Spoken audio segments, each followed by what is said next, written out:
नमस्कार दोस्तों, मैं अमित सैनी आप सभी का स्वागत करता हूं हमारे YouTube चैनल हिस्ट्री 360 पर। दोस्तों, आज की क्लास में हम लोग स्टेटमेंट एंड कंक्लूजन यानी कि कथन एवं निष्कर्ष का टॉपिक डिस्कस करने वाले हैं। दोस्तों, एक बात को अच्छे से आप लोग समझिए, ये जो स्टेटमेंट बेस्ड जो टॉपिक रहते हैं यहाँ पर मतलब ये जो इस तरीके के टॉपिक हैं जिनके अंदर आप लोगों को कैलकुलेशन बिल्कुल भी नहीं करनी होती।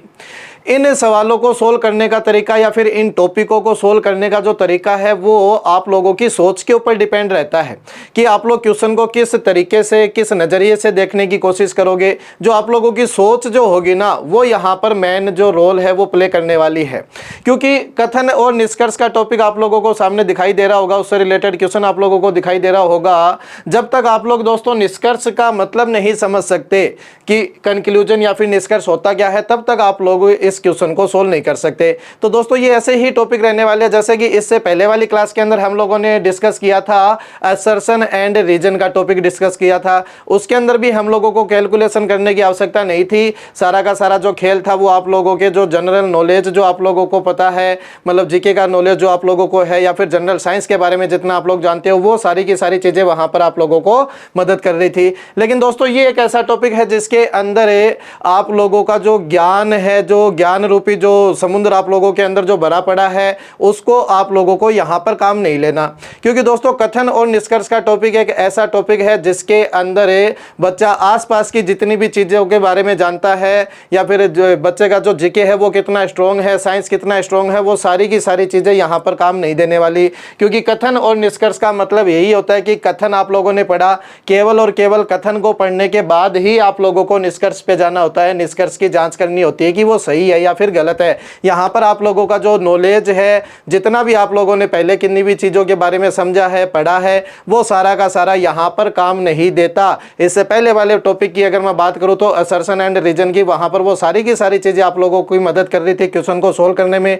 लेकिन यहाँ पर सीन जो है वो थोड़ा सा दोस्तों अलग है। पहले आप लोग निष्कर्ष का मतलब समझिए, तभी आप लोग यहाँ से दोस्तों इन क्वेश्चनों को अच्छे से कर पाओगे। क्योंकि बहुत सारे स्टूडेंट्स ऐसे हैं जिनको इन क्वेश्चनों को सोल्व करने में काफ़ी समस्या होती है। क्योंकि समस्या भी ऐसे तो है नहीं कि इसके अंदर आप लोगों को कैलकुलेशन करनी है। कैलकुलेशन कुछ भी नहीं करनी, केवल और केवल आप लोगों को यहाँ पर अपना दिमाग दौड़ाना होता है। लेकिन दिमाग दौड़ाओगे कैसे, जब तक आप लोगों को ये नहीं पता कि किस दिशा के अंदर आप लोगों को दिमाग जो है वो दौड़ाना है, किस तरीके से आप लोगों को सोचना है, तब तक दोस्तों आप लोग इन क्वेश्चनों को नहीं कर पाओगे। तो सबसे पहले कथन और निष्कर्ष का आप लोग अच्छे से कंसेप्ट समझ लीजिए कि आप लोगों को जो अप्रोच है क्वेश्चन को सोल्व करने के लिए वो किस प्रकार की रखनी है। तभी जाकर दोस्तों आप लोग इन क्वेश्चनों को बिल्कुल अच्छे से कर पाओगे। क्योंकि यहाँ पर एक्यूरेसी जो है वो ही आप लोगों की मदद करेगी कि आप लोग कितना निकट उस आंसर के जा पाए, कि कितना सही है या फिर कितना गलत है। ये सारी की सारी चीजें ही यहाँ पर आप लोगों को काम देगी।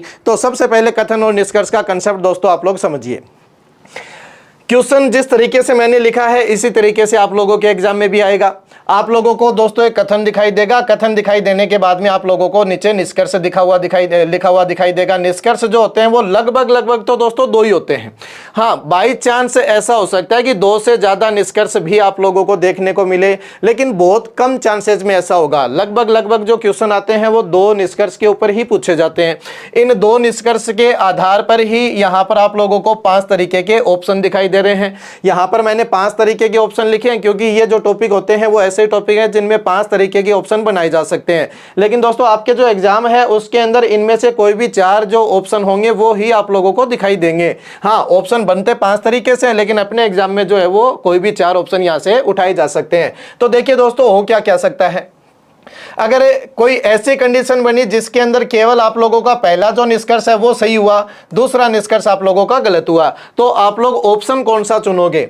सबसे पहला ऑप्शन केवल निष्कर्ष नंबर 1 अनुसरण करता है, इस ऑप्शन को आप लोगों को चुनना पड़ेगा। समझ पा रहे हैं चीजों को? अगर आप लोगों का पहला निष्कर्ष सही है, दूसरा गलत है, तब आप लोग इस ऑप्शन को चुनोगे कि केवल पहला निष्कर्ष अनुसरण करता है। अनुसरण करने का मतलब यहां पर यह होगा कि जो निष्कर्ष है वो बिल्कुल सही है। ठीक है, अगला देखिए, अगला केस क्या बन सकता है कि पहला निष्कर्ष आप लोगों का गलत हुआ और दूसरा जो निष्कर्ष है वो आप लोगों का बिल्कुल ठीक हुआ। तो यहां पर आप लोग ऑप्शन कौन सा चुनोगे? Option number 2। इस तरीके से लाइन आप लोगों को लिखी हुई दिखाई देगी कि केवल निष्कर्ष 2 अनुसरण करता है, यानी पहला गलत है, दूसरा बिल्कुल ठीक है। तीसरी कंडीशन क्या बन सकती है, दोनों के दोनों निष्कर्ष जो है वो बिल्कुल ठीक हो जाए। आप लोगों ने जांच की, जांच करने के तरीके में आप लोगों को बताऊंगा कि आप लोगों को किस तरीके से अप्रोच रखनी होगी। पहले आप लोग इसका कंसेप्ट अच्छे से समझिए। दोनों के दोनों निष्कर्ष अगर सही हो गए तो दोस्तों आप लोगों के लिए ऑप्शन जो है वो 3 नंबर दिखाई दे रहा है कि पहला और दूसरा दोनों ही निष्कर्ष अनुसरण करते हैं, ठीक है ना, तो आप लोग इस ऑप्शन को चुनोगे। चौथा केस क्या बन सकता है दोस्तों कि दोनों के दोनों निष्कर्ष आप लोगों के गलत हुए, तो आप लोग ऑप्शन नंबर 4 के ऊपर जाओगे कि ना तो 1 और ना ही 2 निष्कर्ष अनुसरण करता है। इस तरीके का ऑप्शन आप लोगों को दिखाई देगा, उसे आप लोगों को चुनना पड़ेगा।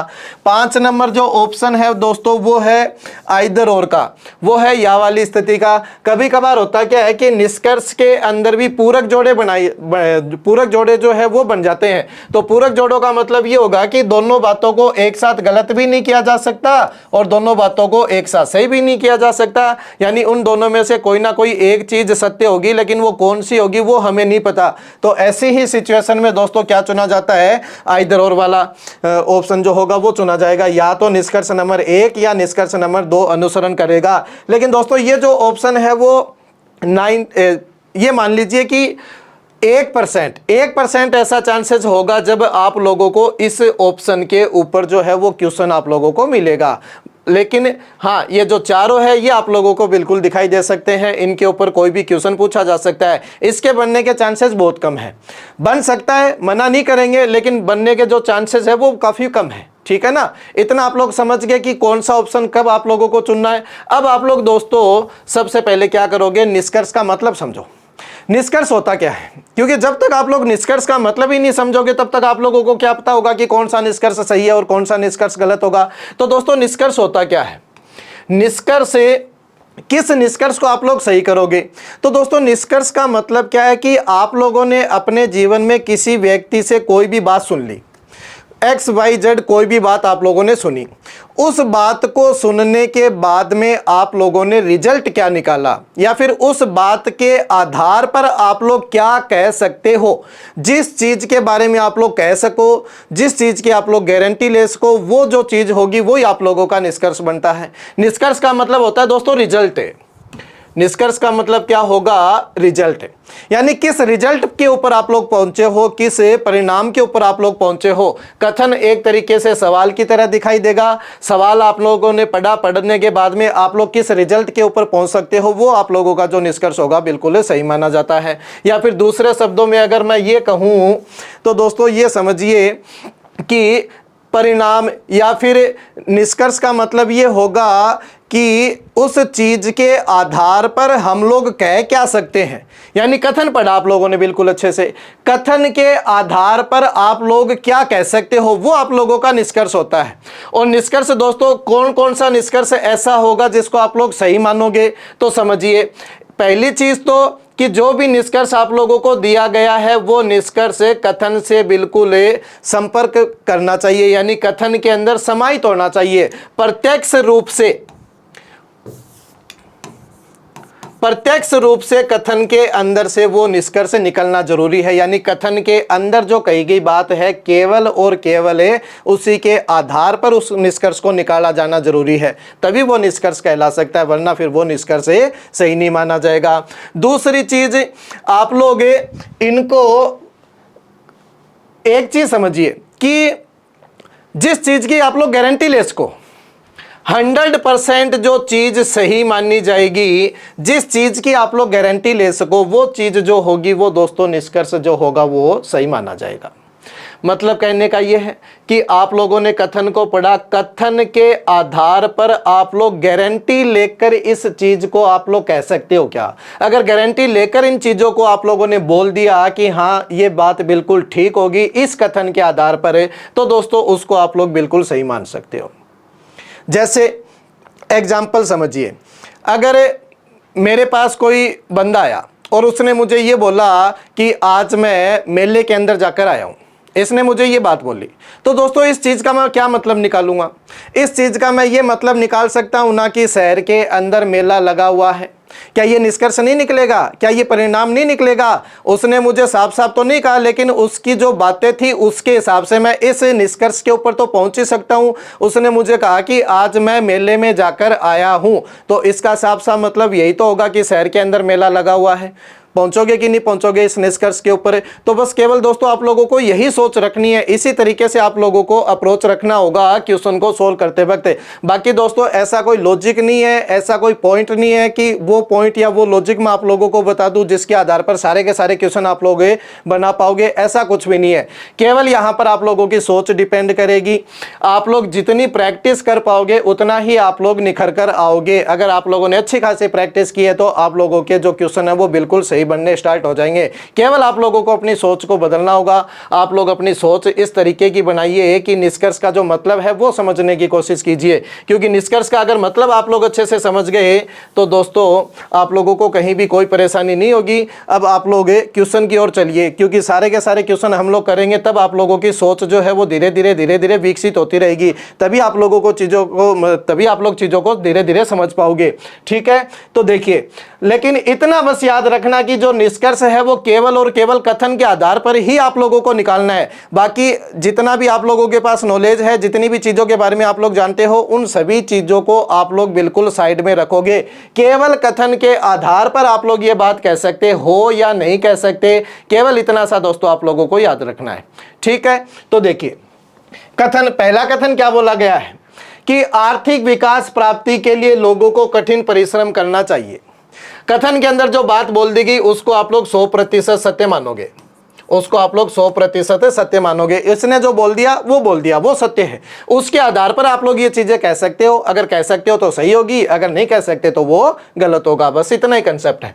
आर्थिक विकास प्राप्ति के लिए लोगों को कठिन परिश्रम करना चाहिए, यानी अगर व्यक्तियों को पैसे कमाने हैं या फिर उनका जो आर्थिक विकास है उसको बढ़ाना है, ग्रोथ को बढ़ाना है, रुपए पैसों को बढ़ाना है, तो उन्हें क्या करना पड़ेगा? कठिन परिश्रम करना पड़ेगा। इतना इसने बोला है। तो इस चीज के आधार पर क्या दोस्तों आप लोग ये लाइन बोल सकते हो क्या कि आर्थिक विकास लोगों के कठिन परिश्रम से सीधे संबंधित है? बिल्कुल।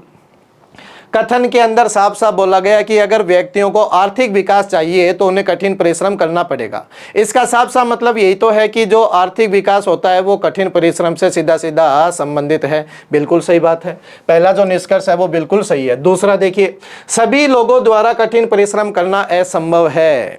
दोस्तों ये बात आप लोग जानते हो कि एक कठिन परिश्रम करना असंभव होता है सभी व्यक्तियों के द्वारा। बिल्कुल सही बात है। लेकिन क्या कथन के आधार पर आप लोग इस बात को बोल सकते हो क्या? क्या कथन के अंदर कहीं भी ऐसा जिक्र हुआ है क्या कि कौन व्यक्ति ऐसा होगा जो कठिन परिश्रम कर सकता है, कौन व्यक्ति ऐसा होगा जो कठिन परिश्रम नहीं कर सकता? कितने व्यक्ति कठिन परिश्रम कर पाएंगे, कितने व्यक्ति कठिन परिश्रम नहीं कर पाएंगे? क्या ऐसा कथन में कुछ बोला? कुछ भी नहीं बोला। तो दोस्तों आप लोग ये चीज नहीं कह सकते, इस कथन से ये नहीं निकल सकता। इस कथन को पढ़ने के बाद में आप लोग इस चीज के ऊपर तो नहीं जा सकते। तो अगर नहीं जा सकते तो दोस्तों ये गलत होगा। समझ पा रहे हैं? सभी लोगों द्वारा कठिन परिश्रम करना असंभव है। संभव और असंभव की दोस्तों ऊपर कोई भी बात नहीं की गई, तो आप लोग जो है वो इस कथन के ऊपर नहीं जाओगे, यानी ये जो कथन है वो अनुसरण नहीं करेगा। केवल और केवल पहला कथन जो है वो अनुसरण करेगा। इस क्वेश्चन का आंसर क्या होगा?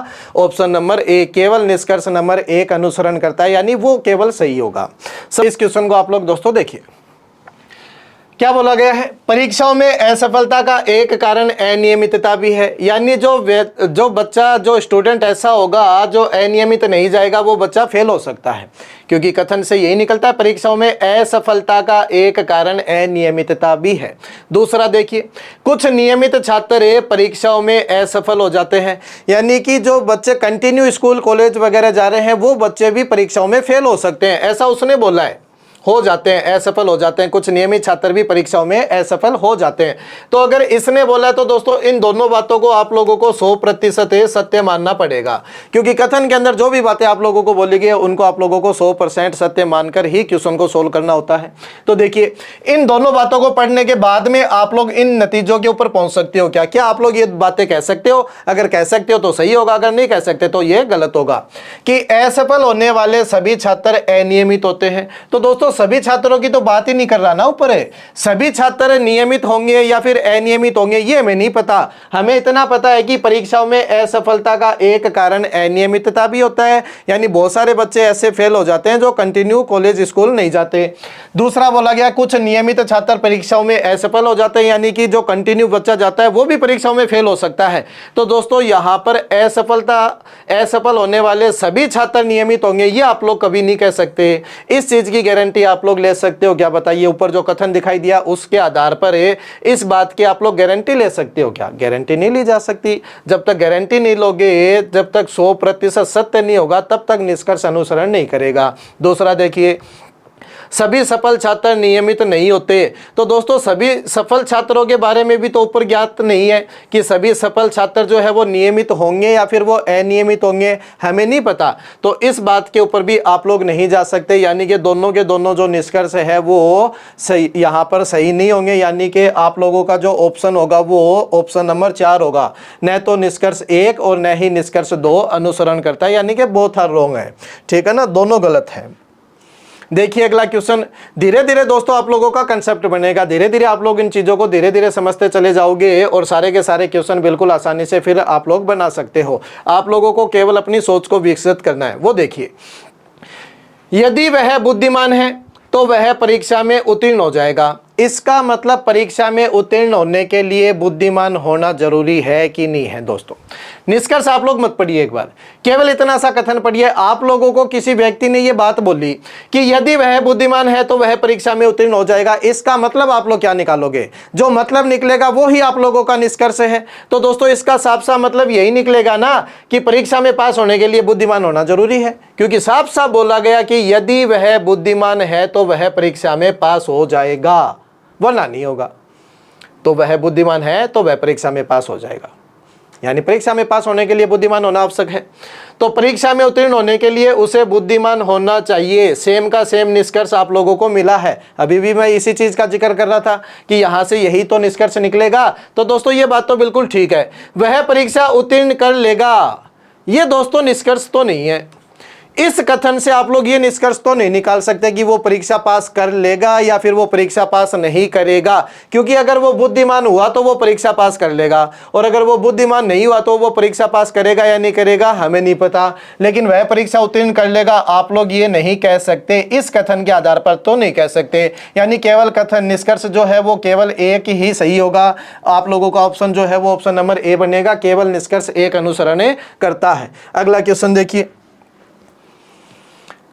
सिपाही अपने देश की सेवा करते हैं, और दूसरी लाइन आप लोगों को बोली गई है कि छात्र सिपाही नहीं है।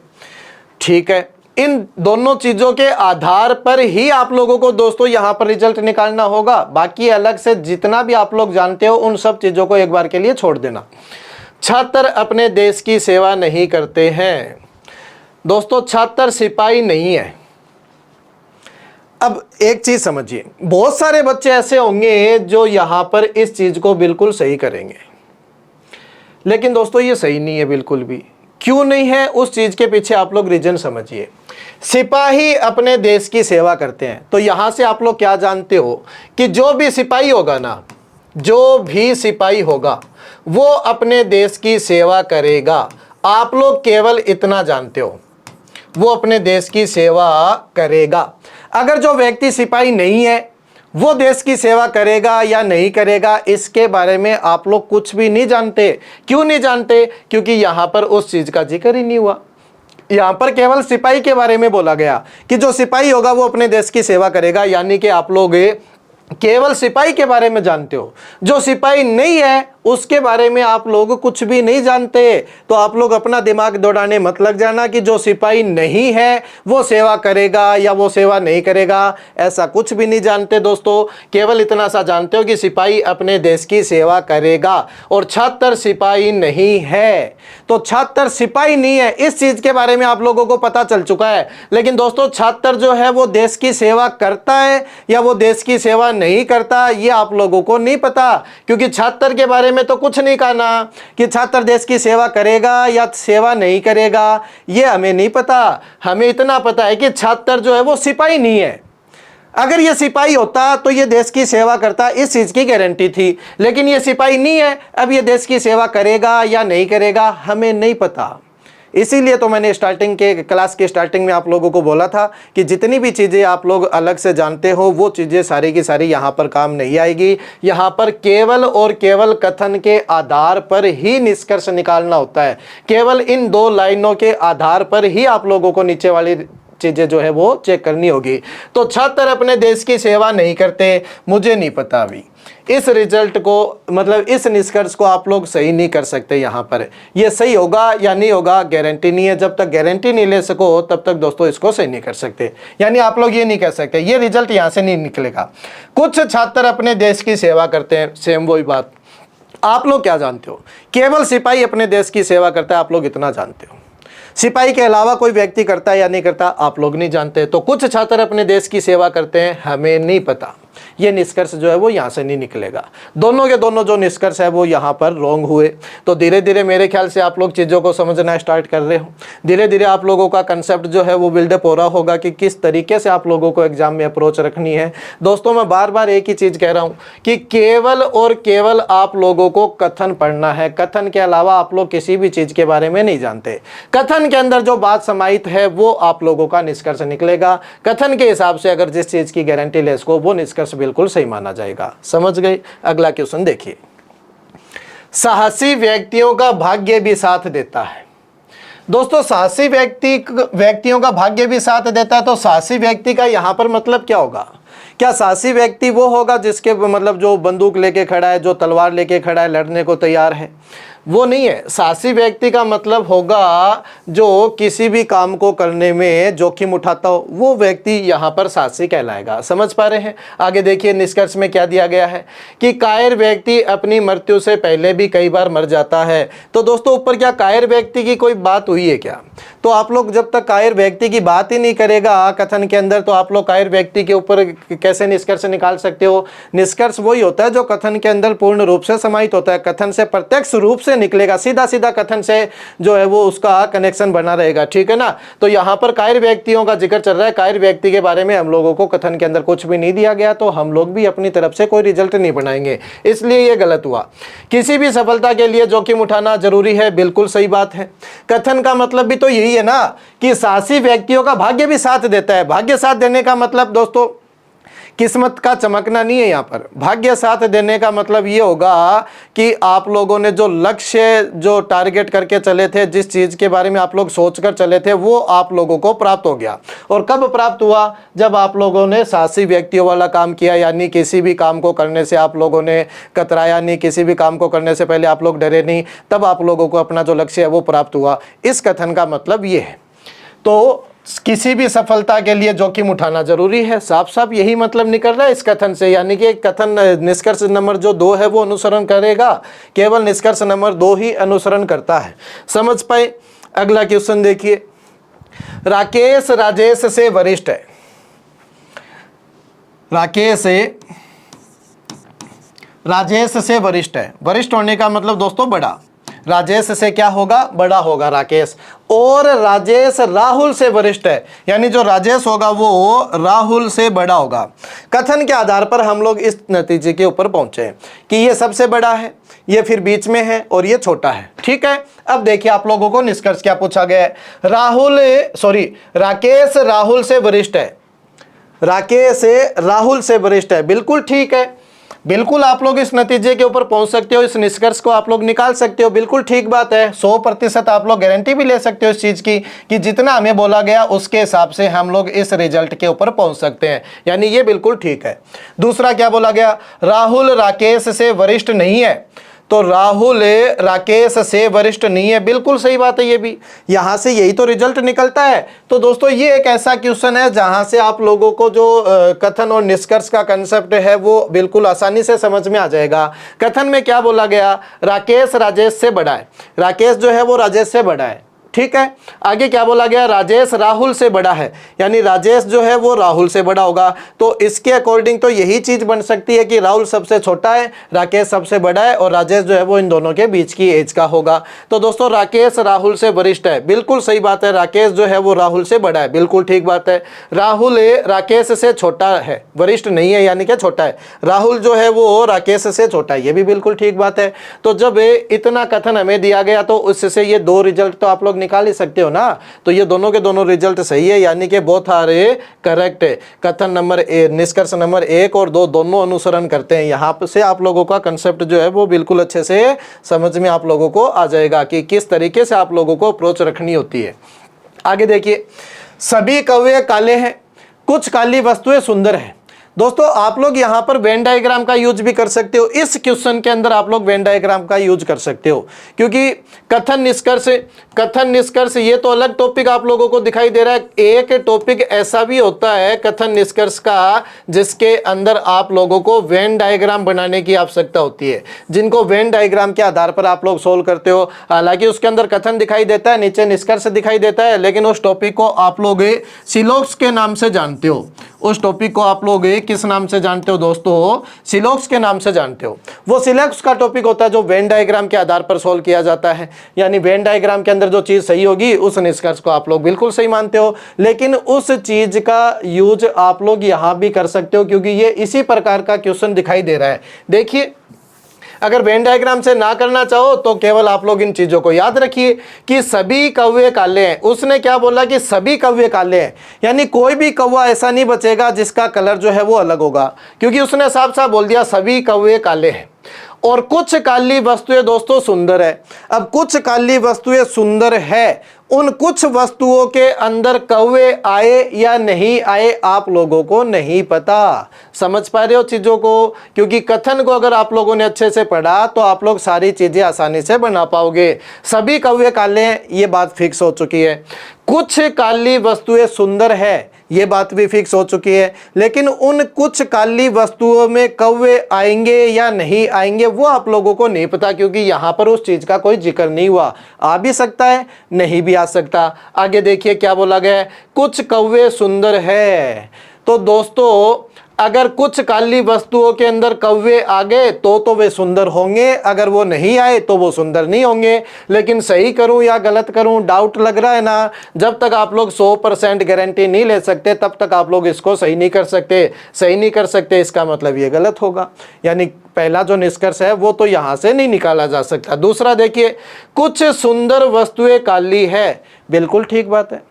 जब कुछ काली वस्तुएं सुंदर होगी तो सुंदर वस्तुएं भी तो काली बनेगी, बिल्कुल ठीक कह रहा है। यानी केवल निष्कर्ष नंबर 2 यहां से अनुसरण करेगा। ऑप्शन नंबर बी आप लोगों का सही होगा।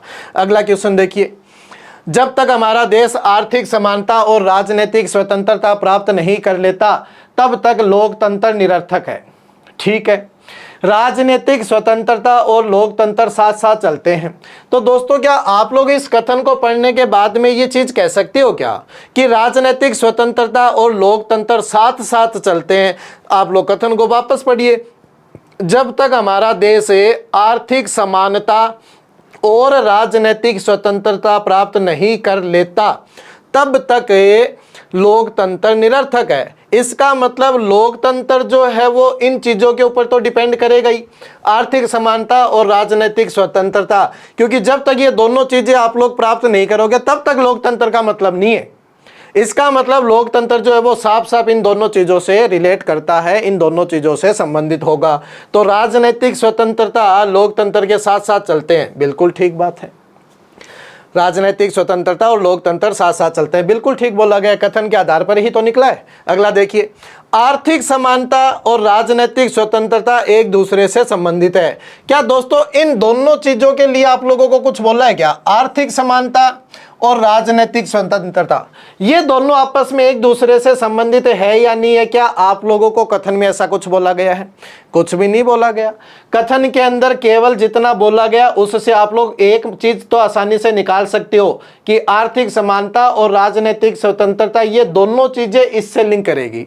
लेकिन ये दोनों चीजें आपस में जुड़ी हुई है या नहीं है, ये आप लोग यहाँ पे रिजल्ट नहीं निकाल सकते। और इसने ऐसा ही बोला है कि आर्थिक समानता राजनीतिक स्वतंत्रता एक दूसरे से संबंधित है। आप लोग दोस्तों इस चीज को सही नहीं कर सकते, ये रिजल्ट आप लोग यहाँ से नहीं निकाल सकते क्योंकि आप लोगों को इनके बारे में नहीं पता। ठीक है, तो ऑप्शन नंबर ए आप लोगों का आंसर होगा। केवल निष्कर्ष नंबर 1 अनुसरण करता है। अगला क्वेश्चन देखिए, राज्य की कैबिनेट ने राज्य में मिल्क ग्लूट से निपटने के लिए कुछ कदम उठाए हैं क्योंकि सहकारी समितियां और सरकारी डेयरियां उपलब्ध दूध का उपयोग करने में विफल रही। एक समाचार विवरण, यानी एक समाचार पत्र था जिसके अंदर आप लोगों को इस चीज को पढ़ने को मिला। तो ये चीज पढ़ने के बाद में दोस्तों आप लोग किस रिजल्ट पे पहुंचोगे, क्या चीज आप लोग कह सकते हो, वो जो चीज होगी वही आप लोगों का निष्कर्ष बनने वाला है। बोला क्या गया है कि राज्य की कैबिनेट ने, यानी राज्य की जो सरकार है उसने राज्य में मिल्क ग्लूट, दोस्तों मिल्क ग्लूट, जब तक आप लोगों को मिल्क ग्लूट का मतलब ही पता नहीं होगा तब तक आप लोग कैसे करोगे क्वेश्चन। मिल्क ग्लूट का मतलब ये होगा कि उत्पादन से ज्यादा चीज हमारे पास है। दूध के लिए बोला गया है मिल्क ग्लूट। तो दोस्तों जो दूध होगा, जो मिल्क होगा वो उत्पादन से ज़्यादा है और उसका अच्छे से यूज भी नहीं हो पा रहा, वो वेस्ट जा रहा है, तो उस चीज़ को आप लोग बोलते हो मिल्क ग्लूट। समझ गए? तो मिल्क ग्लूट से निपटने के लिए कुछ कदम उठाए गए हैं क्योंकि सहकारी समितियां और सरकारी डेयरियां उपलब्ध दूध का उपयोग करने में विफल रही है। तो एक समाचार के अंदर ही आप लोगों को विवरण मिला है। इस चीज़ से आप लोग क्या कह सकते हो, राज्य का दूध उत्पादन उसकी आवश्यकता से अधिक है। बिल्कुल ठीक बात है, तभी तो ये काम हो रहा है। मिल्क ग्लूट का मतलब ही ये राज्य का दूध जो है वो उसके उत्पादन उसकी आवश्यकता से अधिक है। राज्य का दूध उत्पादन है उसकी आवश्यकता से अधिक है, बिल्कुल ठीक बात है। राज्य में सरकारी और सहकारी डेयरियां इस तरह के अतिरिक्त दूध को संभालने के लिए संसाधनों और प्रौद्योगिकी के मामले में सुसज्जित नहीं है। इसका मतलब है बिल्कुल ठीक ही कह रहा है दोस्तों, ये समझने की कोशिश करना, बिल्कुल ठीक बोला है क्योंकि कथन के अंदर साफ साफ बोला है ना कि जो सहकारी समितियां और सरकारी डेयरियां जो है वो उपलब्ध दूध का उपयोग करने में विफल रही। इसका मतलब उनके पास संसाधन वगैरह की कमियां हैं, इसीलिए तो वो विफल रही है। तो यही आप लोगों को निष्कर्ष में बोला गया है कि संसाधनों और प्रौद्योगिकी के मामले में सुसज्जित नहीं है, इसीलिए तो वो विफल रही होगी ना। तो ये भी आप लोग रिजल्ट यहाँ से निकाल सकते हो, यानी कि दोनों की दोनों जो बातें कही गई है वो बिल्कुल सही कही गई है। तो दोनों के दोनों जो निष्कर्ष होंगे वो यहां पर अनुसरण करेंगे। पहला और दूसरा दोनों ही अनुसरण करते हैं। अगला देखिए, प्रबंधक ने अपने सहयोगियों की उपस्थिति में राहुल को अपमानित किया। ठीक है, इतना कथन में बोला गया है। प्रबंधक को राहुल पसंद नहीं था। अब दोस्तों पसंद और नापसंद का तो ऊपर जिक्र ही नहीं हुआ, केवल आप लोगों को तो इतना पता है कि कोई प्रबंधक था, उसने अपने सहयोगियों की उपस्थिति में राहुल को अपमानित किया। सॉरी, उसको राहुल को अपने सहयोगियों की उपस्थिति में अपमानित किया। अब क्यों किया, उसके पीछे का रीजन क्या था, उन चीजों का जिक्र यहां पर नहीं हुआ, तो आप लोग अपने हिसाब से अनुमान नहीं लगा सकते। प्रबंधक को राहुल पसंद नहीं था, यहां से ये रिजल्ट नहीं निकल सकता। आप लोग नहीं कह सकते ये सत्य या असत्य है, असत्य ही बताओगे फिर तो। राहुल अपने सहयोगियों के साथ लोकप्रिय नहीं था। तो दोस्तों राहुल के सहयोगियों का तो कोई जिक्र ही नहीं चल रहा ऊपर। आप लोगों को क्या पता राहुल के सहयोगी जो है भी या नहीं है, और उनमें ये लोकप्रिय है या नहीं है। तो इस बात को भी आप लोग यहाँ पर सही नहीं कर सकते। यानी निष्कर्ष नंबर 1 और निष्कर्ष नंबर 2 दोनों ही अनुसरण नहीं करते। न तो निष्कर्ष नंबर 1 और न ही 2 अनुसरण करता है। दोनों के दोनों गलत है दोस्तों। यहाँ पर अगला क्वेश्चन देखिए, संगीत समारोह में केवल अच्छे गायक ही आमंत्रित है, मीठी आवाज के बिना कोई भी अच्छा गायक नहीं है। दोस्तों केवल कथन के अंदर जो बात कही जाती है उसके आधार पर आप लोगों को निष्कर्ष निकालना होता है। समझ पा रहे हैं ना?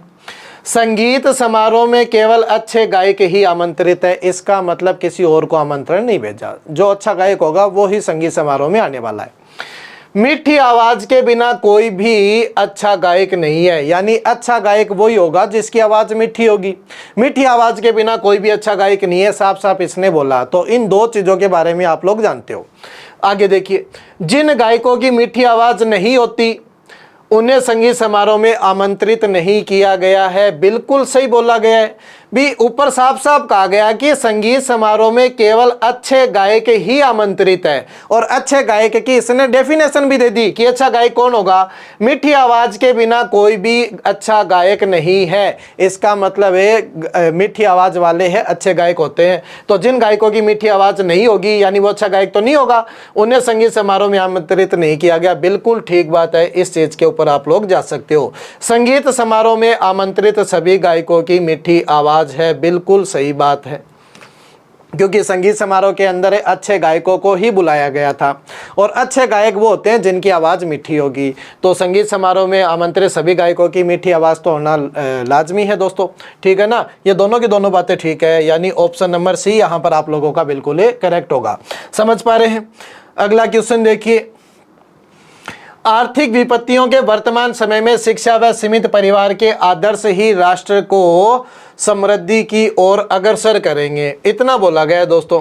शिक्षा एवं सीमित परिवार का राष्ट्र की समृद्धि से सीधा संबंध है। बिल्कुल ठीक बात बोली गई है, क्योंकि ऊपर यही तो मिला है, यही तो चीज दी गई है कि आर्थिक विपत्तियों के वर्तमान समय में शिक्षा और सीमित परिवार के जो आदर्श होंगे वो ही राष्ट्र को समृद्धि की ओर अग्रसर करेंगे। तो शिक्षा एवं सीमित परिवार का राष्ट्र की समृद्धि से सीधा सीधा संबंध है। बिल्कुल सही बात है। शिक्षा का खर्च वहन करने में बड़े परिवारों को मुश्किल होती है। तो दोस्तों ऊपर क्या बड़े परिवारों की कोई जिक्र हुआ क्या? बड़े परिवार जो है वो शिक्षा का खर्च जो है वो उठा सकते हैं या नहीं उठा सकते, ऐसा कोई भी ऊपर आप लोगों को कुछ मिला है क्या? नहीं मिला। तो जब तक मिला ही नहीं है तब तक आप लोग कैसे कह सकते हो इस चीज को? आप लोगों को खुद से तो कुछ सोचना ही नहीं है। जितना आप लोगों को मिला है केवल उसी चीज के ऊपर आप लोगों को सोचना होता है। तो ऊपर तो केवल इतना सा बोला गया कि आर्थिक विकास की वर्तमान परिस्थितियों के अंदर जो शिक्षा है वो और जो सीमित परिवार के जो आदर्श है यानी जो छोटे परिवार रखने वाला जो निर्णय होता है वो देश को समृद्धि की ओर अग्रसर करेगा। तो यहाँ पर बड़े परिवार का तो कोई जिक्र ही नहीं है। वो शिक्षा का खर्चा वहन कर सकता है नहीं कर सकता, इन चीज़ों का जिक्र ही नहीं है। तो जब तक जिक्र नहीं हो रहा तब तक आप लोग कैसे सही कर दोगे? यानी ऑप्शन नंबर ए यहाँ पर आंसर होगा। केवल और केवल पहला ही निष्कर्ष जो है वो अनुसरण करता है। अगला क्वेश्चन देखिए दोस्तों, देश की निर्धनता का बेरोजगारी एक प्रमुख कारण है। देश की निर्धनता का बेरोजगारी एक प्रमुख कारण है। इस चीज को 100% सत्य मानते हुए आप लोगों को क्वेश्चन को सोल्व करना है, ठीक है। देश में 80% लोग बेरोजगार है। तो दोस्तों 80% है, 70% है, 60% है या 90% है, किसी परसेंटेज के ऊपर फिक्स किया जा सकता है क्या? क्योंकि उसने ये बोला कि देश की जो निर्धनता है, देश के अंदर जो गरीबी है, उसका मेन कारण क्या है? बेरोजगारी। कितने परसेंट लोग बेरोजगार है, कितने परसेंट लोग बेरोजगार नहीं है, ये हमें ऊपर नहीं दिया गया। तो कथन से बच्चे ये बिलोंग नहीं करेगा, इसका मतलब ये गलत हुआ। निर्धनता को समाप्त करने के लिए रोजगार के अवसर उपलब्ध कराना आवश्यक है। बिल्कुल ठीक बात है। कथन से लिंक कर रही है कि नहीं कर रही? कथन से यही तो मतलब निकलता है कि देश की जो निर्धनता है उसका मुख्य कारण बेरोजगारी है। इसका मतलब बेरोजगारी को कम करोगे तो देश जो है वो तरक्की करेगा। तो निर्धनता को समाप्त करने के लिए रोजगार के अवसर उपलब्ध कराना आवश्यक है। बिल्कुल ठीक बात है, यानी निष्कर्ष नंबर 2 यहां पर अनुसरण करता है। अगला क्वेश्चन देखिए, भारी वर्षा होने के बावजूद रेल सेवाओं में रुकावट नहीं आई। भारी वर्षा होने के बावजूद रेल सेवाओं में रुकावट नहीं आई। केवल वर्षा ऋतु में ही रेल सेवाओं में रुकावट आती है। भारी वर्षा प्राय रेल सेवाओं में बाधा डालती है। क्या करोगे दोस्तों? यहां पर फिर से पढ़ने की कोशिश कीजिए। भारी वर्षा होने के बावजूद रेल सेवाओं में रुकावट नहीं आई। केवल वर्षा ऋतु में ही रेल सेवाओं में रुकावट आती है। क्या ऐसा बोला गया है क्या कि केवल वर्षा ऋतु के अंदर ही रुकावट आती है? क्या ऊपर ऐसा जिक्र हुआ है? ऊपर तो ये बोला गया कि भारी बारिश हुई थी, उसके बावजूद भी रेल सेवाओं में रुकावट नहीं आई। इसका मतलब ये तो नहीं है कि केवल वर्षा ऋतु में ही रेल सेवाओं में रुकावट आती है, बहुत सारी और भी रीजन हो सकते हैं। तो आप लोग इस चीज़ को तो बिल्कुल सही नहीं कर सकते, गलत होगा। भारी वर्षा प्राय रेल सेवाओं में बाधा डालती है, ये बात बिल्कुल ठीक है, क्योंकि ऊपर ऐसा ही तो बोला गया है। भारी वर्षा होने के बावजूद रेल सेवाओं में रुकावट नहीं आई, इसका मतलब भारी वर्षा प्राय रेल सेवाओं में बाधा डालती है। बिल्कुल सही बात है दोस्तों, तभी तो ऐसा बोला गया है। अब बहुत सारे स्टूडेंट्स को ऐसा लग रहा होगा कि सर ये गलत होगा। उनके पीछे का रीज़न भी मैं जानता हूँ, उन बच्चों की जो सोच है वो भी मैं जानता हूँ कि वो क्या सोच रहे होंगे।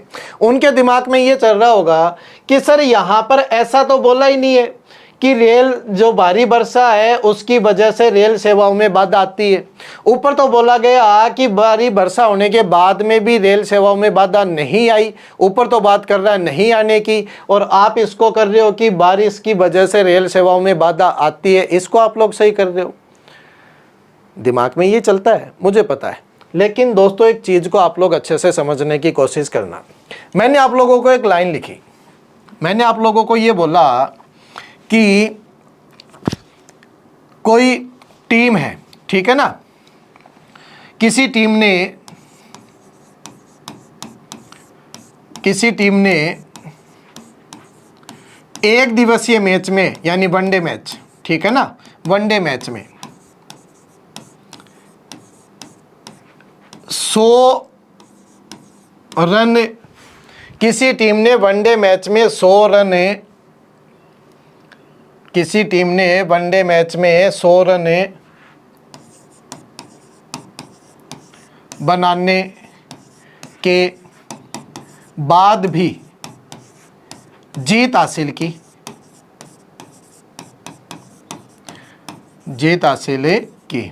तो दोस्तों इस बात का साफ साफ मतलब क्या होगा कि नॉर्मली सामान्यतः जो टीम वनडे मैच के अंदर, यानी 50-50 मैच का जो मैच, ओवर का जो मैच होता है, उसके अंदर अगर वो 100 रन बनाएगी और फिर भी वो जीत गई, तो इसका मतलब तो साफ साफ यही होगा ना कि नॉर्मली जो होता है वो इस 50-50 मैच ओवर के मैच के अंदर 100 रन जो है वो काफ़ी नहीं है। नॉर्मली जो 100 रन बनाती है वो टीम मैच हार ही जाती है। इसका मतलब यही तो हुआ। होगा कि नहीं होगा? बात से एग्री करते हो कि नहीं करते? बिल्कुल करते होंगे। तो दोस्तों ऊपर यही तो बोला गया है कि भारी वर्षा होने के बावजूद भी रेल सेवाओं में बाधा नहीं आई। इसका साफ साफ मतलब ये है कि जब भी भारी वर्षा होती है तो नॉर्मली रेल सेवाओं के अंदर बाधा आता ही है, बाधा आती है, ठीक है ना। तो ये बात बिल्कुल सही है इसकी, यानी केवल निष्कर्ष नंबर 2 यहाँ पर अनुसरण करेगा। समझ पाए ना इस चीज से? अगला क्वेश्चन देखिए, भारत में शहरी तथा ग्रामीण क्षेत्रों में विकास समान नहीं है। ये बात तो सभी व्यक्ति जानते हैं, और नहीं जानते तब भी आप लोग इसको 100% सत्य मानोगे, क्योंकि इसने बोल दिया तो बोल दिया, 100% ट्रू है। यहाँ पर भारत में शहरी तथा ग्रामीण क्षेत्रों में विकास समान नहीं है। ग्रामीण निर्धनता शहरी निर्धनता से ज़्यादा है। परिवार का असीमित आकार भारत में निर्धनता का कारण है। दोस्तों ये दोनों बातें सत्य है, ये दोनों बातें सत्य है, लेकिन कब है? हमारे वास्तविक जीवन के अंदर। यहाँ ये दोनों बातें सत्य होगी या नहीं होगी वो डिसाइड कौन करेगा? वो डिसाइड करेगा ऊपर जो कथन में दिया गया है वो। तो कथन में क्या दिया गया है वो समझिए आप लोग। कथन के अंदर केवल हमें इतना दिया गया है कि भारत के अंदर शहरी और ग्रामीण क्षेत्रों का विकास समान नहीं है। किसका कम है, किसका ज़्यादा है, इस बात का दोस्तों ऊपर जिक्र नहीं हुआ। दो चीज़ों के बारे में बोला गया कि दोनों जो चीज़ें हैं वो बराबर नहीं है। कौन सी ज़्यादा है कौन सी कम है वो आप लोगों को नहीं पता, तो आप लोग इस चीज़ के ऊपर नहीं जा सकते। ये रिजल्ट आप लोग यहाँ से नहीं निकाल सकते कि ग्रामीण निर्धनता शहरी निर्धनता से ज़्यादा है। ये मैं जानता हूँ, ये आप लोग भी जानते हो कि सर एक ग्रामीण निर्धनता शहरी निर्धनता से ज़्यादा ही होती है। लेकिन दोस्तों कथन के आधार पर आप लोग इस चीज़ के ऊपर नहीं जा सकते, कथन के आधार पर आप लोग इस चीज़ को नहीं कह सकते। समझ पाए? यही कथन निष्कर्ष का कंसेप्ट होता है। केवल कथन के अंदर जितना जिक्र हुआ उसके आधार पर ही आप लोगों को रिजल्ट निकालना होता है। हाँ, हमें यह पता चल गया दोनों बराबर नहीं है, कथन के अकॉर्डिंग हमें इतना पता चला, लेकिन कौन सी ज़्यादा है कौन सी कम है वो हमें नहीं पता। तो हम लोग नहीं कह सकते कि ग्रामीण निर्धनता शहरी निर्धनता से ज़्यादा है। यहां पर यह निष्कर्ष नहीं निकलेगा। समझ पा रहे हो?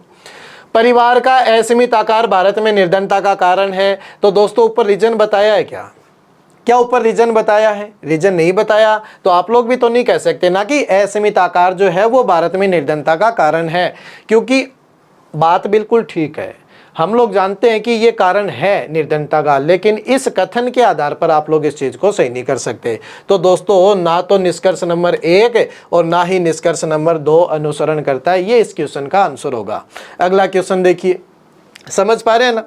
आगे देखिए, वर्ष 2010 से उच्चतम न्यायालय ने आत्महत्या के प्रयास में विफल व्यक्तियों को अपराधी की श्रेणी से मुक्त कर दिया।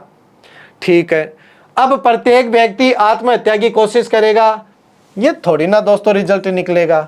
फिर सरकार ने तो 2010 के बाद में कोई ऐसा रूल लेकर आए, न्यायालय जो है उसने कोई ऐसा नियम बना दिया जिसमें आत्महत्या के प्रयास में विफल व्यक्ति को अपराधी की कैटेगरी में नहीं डाला जाएगा, उसको मुक्त कर दिया जाएगा, उसको दोषी नहीं माना जाएगा। तो इसका मतलब ये क्या कि प्रत्येक व्यक्ति आत्महत्या की कोशिश करेगा? बिल्कुल भी नहीं। वर्ष 2010 से पहले आत्महत्या को अपराध माना जाता था, ये बात बिल्कुल ठीक है दोस्तों, क्योंकि ऐसा ही तो बोला गया है। 2010 से उच्चतम न्यायालय ने आत्महत्या के प्रयास में विफल व्यक्ति को अपराध की श्रेणी से मुक्त कर दिया गया। इसका साफ साफ मतलब यही है कि 2010 से पहले आत्महत्या को अपराध माना जाता था। बिल्कुल सही बात है ये, यानी केवल ऑप्शन नंबर 2 यहां पर सही होगा, केवल निष्कर्ष नंबर 2 अनुसरण करेगा। अगला क्वेश्चन देखिए, सभी छात्रों को सैर सपाटा अच्छा लगता है। दोस्तों सभी छात्रों का जिक्र किया है, जो भी छात्र होगा उसको सैर सपाटा अच्छा लगता है, गारंटी के साथ इस चीज को आप लोग सत्य मान लीजिए। ठीक, आगे देखिए क्या बोला गया है। कुछ छात्रों को प्रयोगशाला में काम करना भी अच्छा लगता है। ठीक है बात, कुछ छात्र ऐसे हैं जिन्हें प्रयोगशाला में काम करना अच्छा नहीं लगता, लेकिन उन्हें सैर सपाटा अच्छा लगता है। तो दोस्तों बिल्कुल सही बात तो है, क्योंकि कथन के अंदर हमें यह बोला गया कि कुछ छात्रों को प्रयोगशाला में काम करना अच्छा लगता है। इसका मतलब यही होगा ना कि कुछ छात्र ऐसे हैं जिन्हें प्रयोगशाला में काम करना अच्छा नहीं लगता। बिल्कुल ठीक है, लेकिन उन्हें सैर सपाटा अच्छा लगता है। बिल्कुल लगेगा, क्योंकि कथन में साफ साफ बोला गया कि सभी छात्रों को सैर सपाटा अच्छा लगता है। सभी छात्र में दोस्तों सभी के सभी आगे, सारे के सारे, चाहे वो प्रयोगशाला में काम करने वाले हो, चाहे वो प्रयोगशाला में काम करने वाले ना हो, सारे के सारे बच्चों को सैर सपाटा अच्छा लगता है। इसका मतलब है प्रयोगशाला में काम करने वाले बच्चे को भी सैर सपाटा अच्छा लगता होगा, और जो प्रयोगशाला में काम नहीं करता उसको भी सैर सपाटा अच्छा लगता होगा, क्योंकि सभी छात्रों को अच्छा लगता है।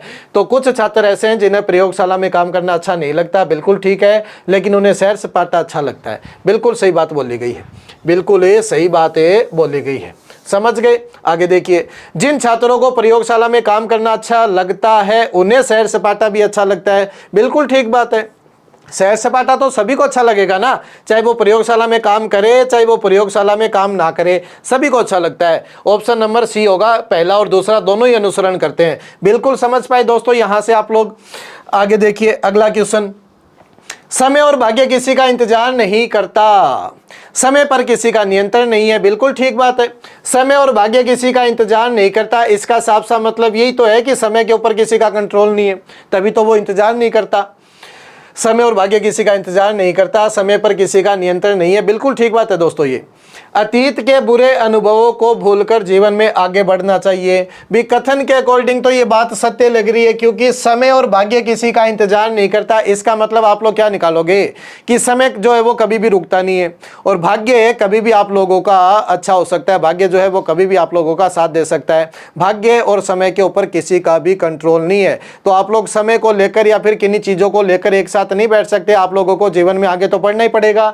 तो यही बोला गया, अतीत के बुरे अनुभव को भूलकर जीवन में आगे बढ़ना चाहिए, क्योंकि कथन से यही मतलब निकलता है। कथन में बोला गया कि समय और भाग्य किसी का इंतजार नहीं करता, यानी समय चलता रहेगा। तो आप लोग भी कोशिश कीजिए समय के साथ साथ चलने की। तो यही बात यहां पर बोली गई कि अतीत के बुरे अनुभवों को भूलकर जीवन में आगे बढ़ना चाहिए, यानी कि यह बात भी बिल्कुल यहां पर ठीक होगी। ऑप्शन नंबर डी आप लोगों का आंसर होगा, सॉरी ऑप्शन नंबर सी आप लोगों का आंसर होगा। पहला और दूसरा दोनों के दोनों अनुसरण करते हैं। अगला देखिए, एक चीज को आप लोग समझिए दोस्तों, निष्कर्ष के अंदर जो कहावत होती है, जो कहावत है, जो मुहावरे हैं, वो दोस्तों मुहावरे चलो रहने दो, कहावत जो कहावतें होती हैं दोस्तों उनको आप लोगों को सही मानना होता है निष्कर्ष के अंदर। और जो रियल फैक्ट होते हैं, जो रियल फैक्ट होते हैं, जो तथ्य होते हैं, उनको भी आप लोगों को सही मानना पड़ता है निष्कर्ष के अंदर। ठीक है ना, इन दोनों चीज़ों के ऊपर आप लोग थोड़ा सा ध्यान दोगे। देखिए आगे क्या बोला गया है कथन में, डॉक्टरों का कहना है सुबह का योगाभ्यास स्वास्थ्य के लिए अच्छा है।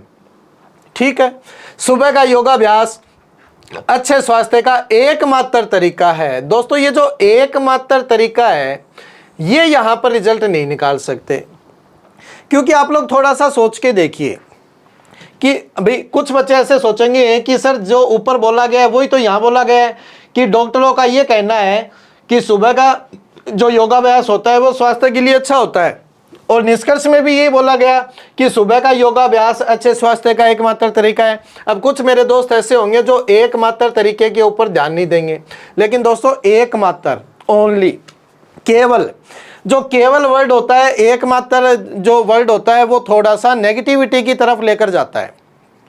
किसी भी चीज का एकमात्र रास्ता दोस्तों कभी भी नहीं हो सकता, कोई ना कोई और भी रास्ते उस चीज के बने ही होंगे। ये रियल है, ये रियल फैक्ट है कि किसी भी चीज का एकमात्र तरीका कभी भी नहीं हो सकता, क्योंकि अगर किसी भी चीज का एकमात्र ही तरीका होगा तो दोस्तों वो चीज ऐसी पॉसिबल ही नहीं होती। तो इस चीज के ऊपर आप लोग थोड़ा सा विचार करना कि सुबह का योगाभ्यास अच्छे स्वास्थ्य का एकमात्र तरीका है। क्या मैं इसको 100% सत्य मान सकता हूं? क्या 100% सत्य माना जा सकता है? क्योंकि मैं आप लोगों से यही कह रहा हूं कि किसी भी चीज का एकमात्र तरीका कभी नहीं हो सकता, कुछ ना कुछ और दूसरा रास्ता तो बिल्कुल बना ही होगा उस चीज के लिए। इस वजह से ये गलत हुआ। अगर यहाँ पर एकमात्र तरीका नहीं आता नाम, या अगर यहाँ पर एकमात्र ये जो नाम है वो नहीं आता, सुबह का योगाभ्यास अच्छे स्वास्थ्य का तरीका है, केवल इतना दिया होता तो बिल्कुल सही हो जाता। ये जो एकमात्र जो वर्ड है ना, ये इस चीज को यहाँ पर गलत कर रहा है, क्योंकि दोस्तों किसी भी चीज का एकमात्र तरीका कभी भी नहीं हो सकता। तो आप लोग इस रिजल्ट पे नहीं पहुंचोगे। शाम के समय योगाभ्यास स्वास्थ्य के लिए हानिकारक होता है, तो दोस्तों ऊपर तो शाम के समय का जिक्र ही नहीं है, ऊपर तो सिर्फ इतना सा बोला गया कि सुबह का जो योगाभ्यास है वो अच्छा होता है स्वास्थ्य के लिए। सुबह के योगाभ्यास के आप लोगों को जो एडवांटेज है वो पता है, ऊपर कथन के आधार पर है। शाम का जो योग होता है, योग जो व्यक्ति करते हैं, उसके बारे में आप लोगों को जिक्र नहीं है ऊपर। तो आप लोग भी शाम के समय योगाभ्यास स्वास्थ्य के लिए हानिकारक होता है, इस चीज के ऊपर नहीं पहुंच सकते। यानी जो निष्कर्ष होगा वो दोनों के दोनों यहाँ पर गलत माने जाएंगे। ना तो निष्कर्ष नंबर 1 और ना ही निष्कर्ष नंबर 2 अनुसरण करता है। समझ में आई चीज? आगे देखिए, अगला क्वेश्चन देखिए। विश्व की जनसंख्या हर वर्ष बढ़ती है। जनसंख्या विस्फोट के कारण विश्व की खाद्य समस्या हर वर्ष बढ़ती है। तो दोस्तों खाद्य समस्या का बढ़ने का उसने रीजन दिया है क्या? जनसंख्या विस्फोट के कारण विश्व की जो है वो खाद्य समस्या हर वर्ष बढ़ती है। रीजन बोला है जनसंख्या नियंत्रण से खाद्य समस्या कम हो जाएगी। बिल्कुल ठीक बात है, क्योंकि रीजन बता दिया ना, जनसंख्या विस्फोट के कारण ही विश्व की खाद्य समस्या बढ़ती है। इसका मतलब अगर मैं जनसंख्या को कंट्रोल कर लूंगा तो खाद्य समस्या की जो समस्या है वो भी तो कंट्रोल हो ही जाएगी। ठीक है, तो जनसंख्या नियंत्रण से खाद्य समस्या कम हो जाएगी। बिल्कुल ठीक बात है, यहां से ये रिजल्ट निकल सकता है। अधिक जनसंख्या के लिए अधिक खाद्य उत्पादन की आवश्यकता है। बिल्कुल ठीक बात है, क्योंकि ऊपर बोला गया ना कि विश्व की जनसंख्या हर वर्ष बढ़ती है, और जनसंख्या विस्फोट के कारण विश्व की खाद्य समस्या भी हर वर्ष बढ़ती है। इसका मतलब है अगर जनसंख्या ज्यादा है तो दोस्तों जो खाद्य की जो चीजें हैं उनको भी तो ज्यादा करना पड़ेगा। अधिक जनसंख्या के लिए अधिक खाद्य उत्पादन की आवश्यकता है। बिल्कुल ठीक बात है, दोनों के दोनों निष्कर्ष जो है वो अनुसरण करते हैं। ऑप्शन नंबर सी यहां पर आप लोगों का बिल्कुल करेक्ट होगा। अगला क्वेश्चन देखिए। भारत में निर्मित सभी टीवी सेटों में से एक्स ब्रांड की बिक्री सबसे अधिक है। इतना आप लोगों को दोस्तों बोला गया है कि भारत के अंदर बहुत सारे टीवी सेट बनते होंगे, उनमें एक टीवी सेट ऐसा है जिसका नाम है एक्स। तो एक्स ब्रांड की बिक्री जो है वो सबसे ज्यादा है, आप लोगों को इतना पता है। आगे देखिए, भारत में निर्मित होने वाले टीवी सेटों के सभी ब्रांडों की बिक्री की मात्रा ज्ञात है। बिल्कुल ठीक बात है, ये रिजल्ट तो दोस्तों निकलेगा। एक बात बताइए, अगर किसी व्यक्ति ने ये बात बोली तो उसको दोस्तों कम से कम सभी टीवी सेटों के ब्रांडों की बिक्री की मात्रा तो पता ही होगी ना, तभी तो ये चीज बोली जा सकती है। भी अगर आप लोग 4-5 चीजों की तुलना करवा रहे हो कि ये इतना बड़ा है, ये इतना बड़ा है और ये इतना बड़ा है, फिर ये इतना बड़ा है और ये इतना बड़ा है, तो मैंने क्या कहा कि ये जो है वो सबसे बड़ा है। तो मैंने ये चीज कब बोली? जब मुझे सभी की जो है वो हाइट पता है, तभी तो मैं बोल पाया कि ये जो है वो सबसे बड़ा है। तो दोस्तों कथन में भी तो ऐसा ही बोला गया है कि एक्स ब्रांड का जो टीवी है उसकी बिक्री की मांग सबसे ज्यादा है। ऐसा कब बोल पाए? जब सभी चीजों की बिक्री के बारे में नॉलेज था, तभी तो बोल पाए। तो पहला तो बिल्कुल ठीक है, पहला निष्कर्ष तो निकलेगा यहाँ से कि भारत में निर्मित होने वाले टीवी सेटों के सभी ब्रांडों की बिक्री की मात्रा ज्ञात है, तभी तो उनकी आपस में तुलना कर पाए, तभी तो हमें पता चला कि एक्स ब्रांड की बिक्री सबसे ज़्यादा है। ठीक है ना। अगला देखिए, किसी अन्य टीवी सेट का उत्पादन एक्स के उत्पादन के बराबर नहीं है। दोस्तों उत्पादन का जिक्र नहीं है, उत्पादन का ऊपर कहीं भी जिक्र नहीं है, तो उत्पादन किसका ज़्यादा है किसका ज़्यादा नहीं है आप लोग नहीं कह सकते, तो यहाँ पर ये गलत होगा। अब जो आप लोग सोच रहे हो वो मुझे पता है, बहुत सारे बच्चे ऐसे सोच रहे होंगे कि सर एक्स ब्रांड का जो टीवी है उसकी बिक्री सबसे ज़्यादा है, तो सर अगर ये चीज़ सबसे ज़्यादा बिक्री होगी तो इसका उत्पादन भी तो सबसे ज़्यादा हो रहा होगा। तो दोस्तों ये ज़रूरी थोड़ी ना है। कथन में ये बोला गया कि इसकी बिक्री की जो मांग है वो ज़्यादा है, यानी व्यक्ति कोई भी व्यक्ति मार्केट में जा रहा है तो वो यही कह रहा है कि मुझे तो एक्स ब्रांड का टीवी दो। तो एक्स ब्रांड के टीवी की उत्पादन कितना है वो यहाँ से थोड़ी ना पता चलेगा। आप लोग एग्जाम्पल से समझिए, मैंने आप लोगों से ये कहा कि एक तो है वाई ब्रांड का टीवी और एक है एक्स ब्रांड का टीवी। इस ब्रांड के टीवी की जो उत्पादन है वो 100 है, ठीक है। एक्स ब्रांड के टीवी का जो उत्पादन है वो भी मान लीजिए वो भी 100 है। 100 मत मानिए आप लोग, इसको मानिए 70, ये 70 है, ठीक है। वाई ब्रांड का टीवी 100 उत्पादन कर रहा है, एक्स ब्रांड के टीवी का उत्पादन कितना है 70 है। अब इनकी बाजार के अंदर हालत क्या है, ये तो बिक रहे हैं 20 टीवी, 100 में से 20 बिक चुके, और ये जो है 70 में से 65 बिक चुके। तो दोस्तों आप लोग मुझे एक बात बताइए, किसकी कौन सा ब्रांड ऐसा है जिसकी बिक्री की मांग ज़्यादा है? इसकी है कि नहीं है? है इसकी ज़्यादा, तो इसका उत्पादन ज़्यादा होगा या नहीं होगा, क्या ये फिक्स है? क्या इसका उत्पादन ज़्यादा हुआ बाकी सभी से? नहीं हुआ ना। तो दोस्तों केवल बिक्री ज़्यादा है और बिक्री के बारे में आप लोगों को नॉलेज है, तो आप लोग बिक्री से ये अनुमान नहीं लगा सकते कि बिक्री अगर ज़्यादा है तो उसका उत्पादन भी ज़्यादा होगा। अरे कोई दूसरी कंपनी ऐसी होगी जिसने बहुत सारे टीवी बनाए होंगे, उनके बिक नहीं रहे, वो एक अलग चीज़ होती है, ठीक है ना। तो यहाँ से आप लोग मेरे ख्याल से बिल्कुल अच्छे से समझ पाए कि मैं आप लोगों को क्या समझाने की कोशिश कर रहा हूँ, क्योंकि किसी अन्य टीवी सेट का उत्पादन एक्स के उत्पादन के बराबर नहीं है। हो सकता है उससे कम हो सकता है उससे ज़्यादा हो, हमें नहीं पता, हो सकता है इसके बराबर ही हो, लेकिन ये ज़्यादा बिकता हो हमें ये भी नहीं पता। तो आप लोग इस चीज़ को यहाँ सही नहीं कर सकते। ऑप्शन नंबर ए यहाँ पर सही माना जाएगा, यानी केवल निष्कर्ष नंबर 1 ही यहाँ पर अनुसरण करेगा। नेक्स्ट क्वेश्चन को देखिए, कठिन परिश्रम का कोई विकल्प नहीं है। तो दोस्तों कठिन परिश्रम का कोई विकल्प नहीं है। कोई विकल्प नहीं होने का मतलब यहाँ पर क्या है, इस कथन के अंदर ये जो नाम दिया गया है कोई विकल्प नहीं है, इसका मतलब क्या है? कोई विकल्प का मतलब ये होगा कि अगर किसी वस्तु को कठिन परिश्रम से प्राप्त किया जाता है तो उसके लिए फिर कठिन परिश्रम करना ही आप लोगों को पड़ेगा, क्योंकि इसने साफ साफ बोला कठिन परिश्रम का कोई विकल्प नहीं है। यानी अगर किसी चीज़ को प्राप्त करने के लिए कठोर तपस्या करनी पड़ती है तो वो काम आप लोगों को करना ही पड़ेगा, कोई शॉर्टकट नहीं हो सकता, ये कहना चाहता है कथन के अंदर। देखिए कठिन परिश्रम सफलता की कुंजी है, बिल्कुल सही बात है। यूनिवर्सल ट्रूथ है कि नहीं है, सभी जगह सत्य होगी कि नहीं होगी ये चीज़, ये लोग तो ये चीज़ तो आप लोग भी जानते हो कि कठिन परिश्रम सफलता की कुंजी है। अगर किसी व्यक्ति को सफल होना है तो दोस्तों कठिन परिश्रम तो करना ही पड़ता है, बिल्कुल ठीक बात है। लक्ष्यों को पाने के छोटे रास्ते नहीं है, ये भी तो बिल्कुल ठीक बात है। कथन से साफ साफ लिंक कर रही है कि कठिन परिश्रम का कोई विकल्प नहीं है, यानी कठिन परिश्रम तो करना ही पड़ता है। तो लक्ष्यों को पाने के छोटे रास्ते नहीं है, बिल्कुल सही बात है। यहां से तो यही निकलेगा, यानी दोनों के दोनों जो निष्कर्ष है वो अनुसरण करते हैं। अगला क्वेश्चन देखिए, यह पुस्तक आर एकमात्र पुस्तक है जो 1955 और 1990 के बीच भारत में गरीबी समस्या पर अपना ध्यान केंद्रित करती है। ठीक है, आगे देखिए क्या बोला गया है। निष्कर्ष, 1955 से 1990 के दौरान भारत में गरीबी से संबंधित कोई अन्य पुस्तक नहीं है। बिल्कुल ठीक बात है, क्योंकि दोस्तों ऊपर यही तो बोला गया है कि एक पुस्तक है आर जो 1955 से 1990 के बीच भारत में गरीबी की समस्या पर अपना ध्यान केंद्रित करती है। और स्टार्टिंग में यह भी बोला गया कि यह पुस्तक आर एकमात्र पुस्तक है, यानी इसका साफ साफ मतलब यही है ना कि कोई और पुस्तक तो थी नहीं। तो यही बोला गया 1955 से 1990 के दौरान भारत में गरीबी से संबंधित कोई अन्य पुस्तक नहीं थी। बिल्कुल ठीक रिजल्ट है ये। 1955 से पहले गरीबी का कोई सवाल नहीं था। क्या ये निष्कर्ष आप लोग निकाल सकते हो क्या?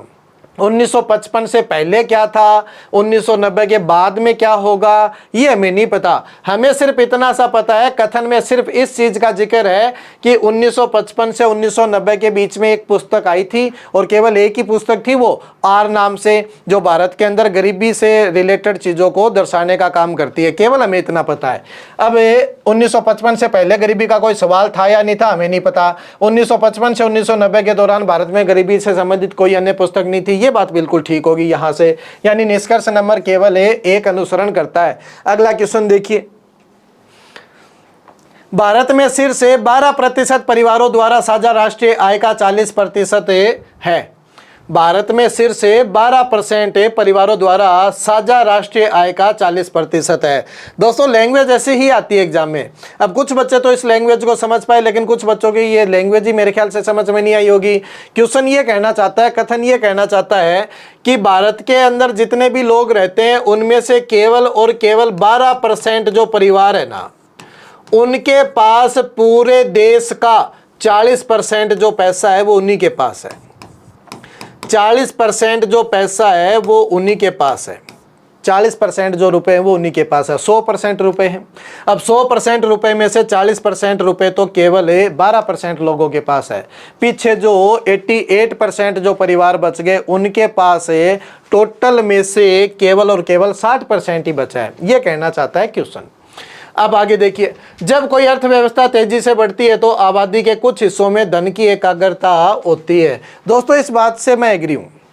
इस बात से शायद आप लोग भी एग्री होते होंगे कि हाँ ये बात ठीक है कि जब कोई अर्थव्यवस्था तेजी से बढ़ती है तो आबादी के कुछ हिस्सों में धन की एकाग्रता हो ही जाती है। यानी बहुत सारी जगह ऐसा होता है कि जब देश अगर विकास कर रहा है, देश जो है वो तेजी से आगे बढ़ रहा है, तो बहुत सारे जो लोग हैं वो काफ़ी अमीर हो जाते हैं, बहुत सारे लोग जो है वो काफ़ी गरीब हो जाते हैं, ऐसा चलता है। लेकिन कथन के अंदर दोस्तों आप लोगों को रीजन बताया है क्या? कथन के अंदर ये बोला गया 12% परिवार जो है वो 40% रुपए रखते हैं पूरे देश का।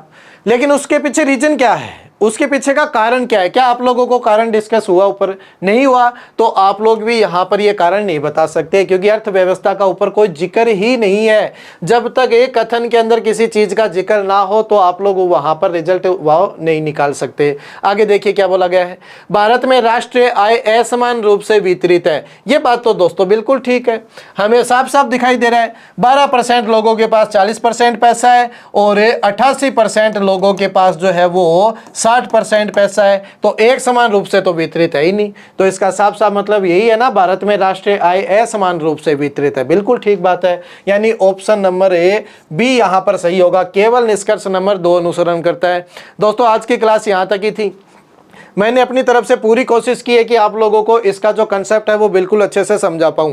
क्लास स्टार्ट होने से पहले भी मैंने आप लोगों को कहा था कि दोस्तों ऐसा कोई लॉजिक नहीं है, ऐसा कोई पॉइंट नहीं है जिस पॉइंट को आप लोगों को केवल बता दिया जाए और उसके आधार पर सारे के सारे क्वेश्चन सही हो जाए। आप लोगों को केवल अपनी सोच को विकसित करना है, आप लोगों को निष्कर्ष का मतलब समझ में आ जाए, इसीलिए मैंने आप लोगों को इतने सारे क्वेश्चन करवाए हैं। जब आप लोग निष्कर्ष का मतलब समझने लग जाओगे तब आप लोग सारे के सारे क्वेश्चन अपने हिसाब से भी बना सकते हो। तो दोस्तों आज की क्लास यहाँ तक ही थी। मिलते हैं दोस्तों नेक्स्ट क्लास के अंदर नए टॉपिक के साथ। तब तक के लिए धन्यवाद।